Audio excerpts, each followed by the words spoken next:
With an insane upset against the Dallas Cowboys, the Green Bay Packers were able to punch their ticket to the NFL divisional round against San Francisco. And while Green Bay's offense really looked dominant on the field, putting up 48, their defense, not so much. They gave up 32 to the Cowboys, who really were trying to give up this game.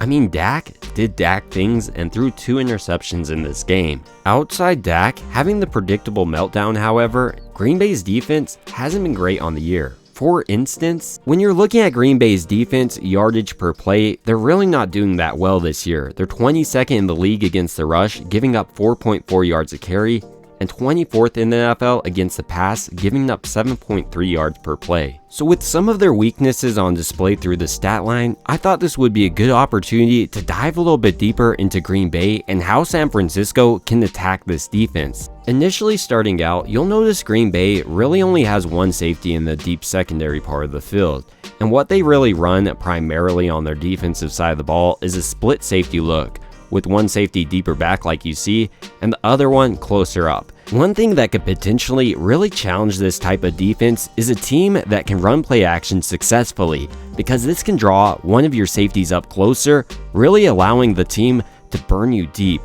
And incidentally, San Francisco is a team that might be the best across the entire league at play action.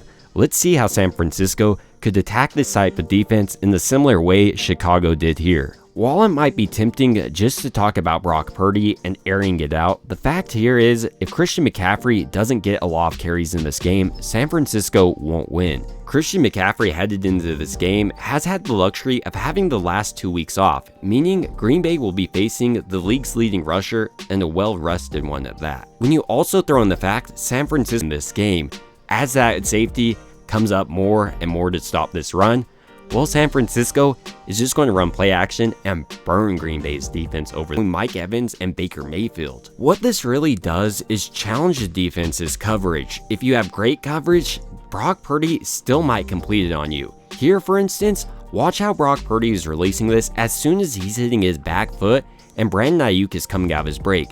Regardless of what the defender does here, it's going to be a rough time. And because the defender is off a little bit in this case, Brandon Ayuk is able to turn this thing up and get maximum yardage.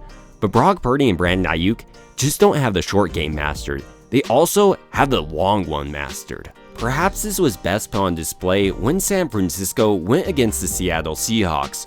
On this play, San Francisco's offensive line will be under pressure, meaning Brock Purdy has to break out of the pocket, turning this play into a scramble drill.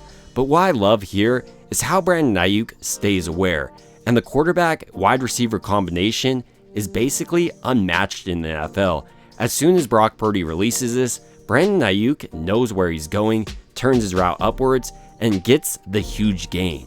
While I think the best case scenario is San Francisco attacking Green Bay's split defense, Green Bay also has shown even when they put 2 safeties back there, their defensive pass coverage has been questionable.